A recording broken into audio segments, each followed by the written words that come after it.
Bonjour à tous, j'espère que vous allez bien. On se retrouve pour une nouvelle vidéo sur cette chaîne, la chaîne de l'écologie personnelle. Aujourd'hui, dans l'épisode 6, on va revenir sur la façon qu'on peut avoir de s'exprimer et en particulier de se parler à soi-même. Bref, vous le savez déjà, aujourd'hui on va parler de nos choix de mots.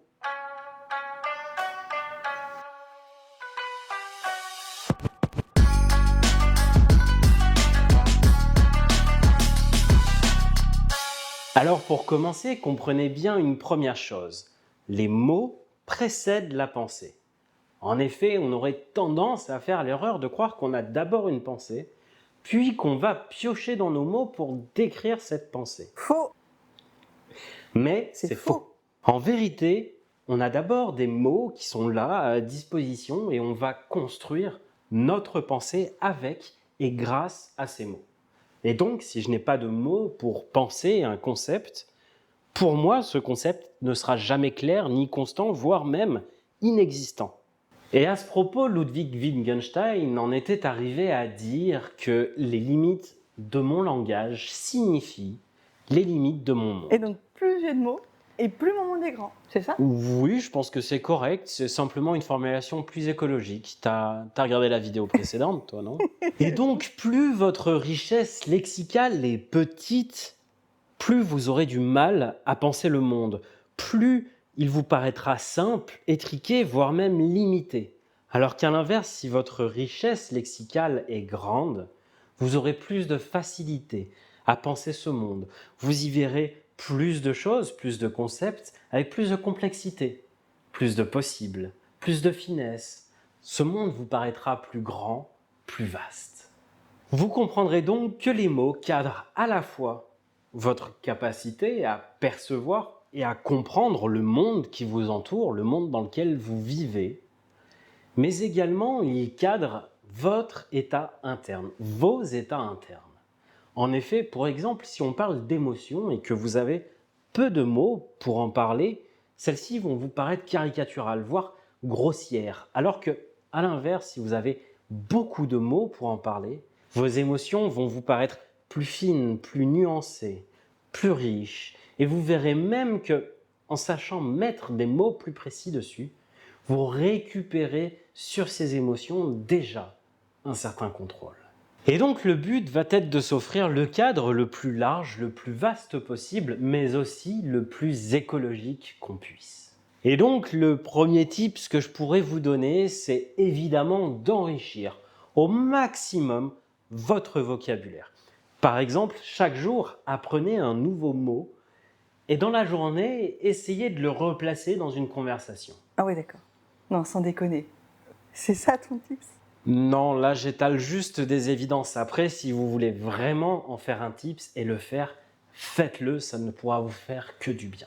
Maintenant, la deuxième chose à bien comprendre, c'est l'effet sur notre cerveau de la simple évocation d'un mot. Pour que tout le monde puisse bien comprendre, je vais essayer de vulgariser autant que je peux. Par exemple... Non mais carrément quoi. C'est-à-dire que pour comprendre, ils sont trop... Non, c'est pas vraiment ça, non. En vrai, c'est surtout que c'est assez dense et complexe comme notion. On n'a pas 10 heures devant nous, et n'ayant pas tout ce temps, je préfère faire simple. Ouais. Ça vous va, j'espère? Je disais donc, par exemple, si je vous dis simplement le mot noir. Dans vos têtes vont venir s'allumer tout un tas de choses, tout un tas de notions et de concepts.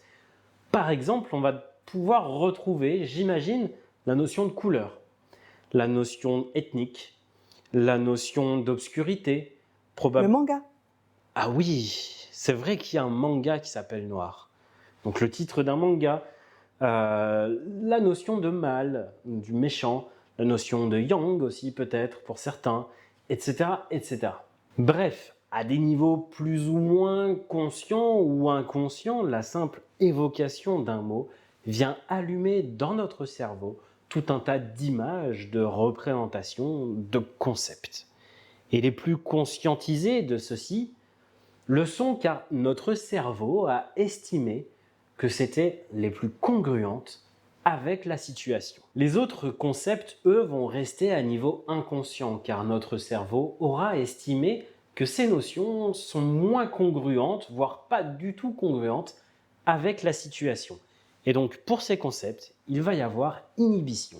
Et donc, pour continuer avec le même exemple, si je vous dis que la plupart du temps, je m'habille en noir, vous n'aurez pas ou peu eu d'autres concepts que celui de la couleur remonté en conscience. Pour autant, ils sont là. Ils s'allument bel et bien. Exactement. En fait, les autres concepts associés à la couleur noire restent à niveau inconscient. Pour autant, ils s'allument bel et bien. Et ce qui se passe à niveau inconscient a un impact sur votre état interne. Parfois, cet impact est minime, parfois cet impact est important. Parfois, on ne s'en rend pas compte, parfois, on s'en rend bien compte. Et attention, ce n'est pas parce que l'impact est important qu'on va mieux s'en rendre compte. Parfois même, c'est l'inverse. On va mettre en place différents biais qui vont nous faire dire que c'est tout autre chose. Bref, une fois que ces deux points sont bien compris, alors qu'est-ce qu'on fait? On passe au tips. Et donc, pour ce tips, là encore, on va se concentrer sur deux points. Premier point, les mots qui impliquent une généralisation. On retrouve en particulier ce qu'on appelle des quantifieurs universels. Tout, tout le monde, aucun, personne, jamais, à chaque fois, toujours, etc. Bref, vous avez compris. Ils ont pour effet d'enclaver une idée, de la figer tant et si bien que pour nous, ça deviendra presque une loi universelle face à laquelle on ne peut plus rien. C'est comme ça et c'est tout. Donc se dire par exemple, à chaque fois que je vois une araignée, j'ai une montée de stress et ça a toujours été comme ça, c'est s'enfermer dans un fatalisme qui nous empêche de changer ça, qui nous empêche de sortir de notre phobie. Ou encore affirmer quelque chose du genre « face à ce comportement, de toute façon, tout le monde aurait réagi pareil ». C'est ne laisser aucune place à d'autres possibilités qui pourtant existent bel et bien.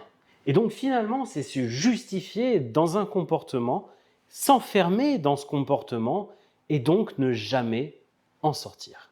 Et donc dans votre jeu de reformulation que vous avez déjà initié avec la vidéo précédente et que vous allez continuer, je n'en doute pas, vous pouvez maintenant y incorporer de nouvelles règles en bannissant ces mots-là. Et on a aussi le on avec les origines perdues. C'est vrai que je pensais le faire plus tard, mais on peut le faire vite fait. Le on est également un mot de généralisation qu'on appelle d'origine perdue, qui, pour des raisons plus proches de celles de la négation qu'on a pu voir dans la vidéo précédente, sont à bannir. Alors prenez le temps, dès maintenant, et peut-être à travers ce même jeu, de préciser qui est ce on. Pour les mots de généralisation, c'est fait. Maintenant, on va s'attarder plus sur un mot dévastateur, le « mais ». En effet, ce mot a le pouvoir de gommer, d'effacer tout ce qui a été dit avant. Encore une fois, de manière consciente ou non, ce mot vient éradiquer tout ce qui a été dit avant. Et oui, maintenant, vous savez pourquoi il est si difficile d'accepter les excuses de quelqu'un qui vous dit « Excuse-moi, mais en même temps, blablabla, blablabla ». C'est horrible, on n'y arrive pas, le « mais » vient gommer les excuses en elles-mêmes. Vous comprenez aussi pourquoi on a tant de mal à être content ou satisfait quand on vous dit « Bravo, t'as réussi, mais t'aurais pu faire mieux quand même ». Oh, j'ai trouvé. Je vais dire cependant à la place. Ça va passer? Je crois que Fernanda vous a grillé, les petits malins. Vous savez, tous les synonymes, c'est pareil, on les bannit. Pour le coup, pour reformuler sans le « mais » ou sans l'un de ces synonymes, peut parfois nécessiter de faire deux phrases bien distinctes. Bref, de manière générale, les reformulations sans tous ces mots-là, parfois peut s'avérer une tâche compliquée. Si c'est le cas, comprenez que c'est probablement que vous en avez le plus besoin, parce que vous êtes déjà enfermé dans un cadre rigide et restreint. Et alors, c'est le moment de venir casser ces murs et d'étendre son univers du possible. Comme à chaque fois, et en particulier comme pour les formulations et reformulations, faites-en un jeu. Amusez-vous. Reprenez par exemple les règles du jeu précédent et ajoutez-y ces nouvelles règles. La prochaine fois, on va apprendre à profiter au mieux de notre plus grand moment de liberté de notre journée. C'est un moment à la fois très actif et reposant. Bref, il va s'agir du sommeil. Mais avant ça, on se retrouve dans 2 semaines pour le podcast et d'ici là, prenez soin de vous, devenez meilleur qu'hier et surtout, soyez écologique avec vous-même. Bye bye. Qui ça, on? Qui va parler du sommeil?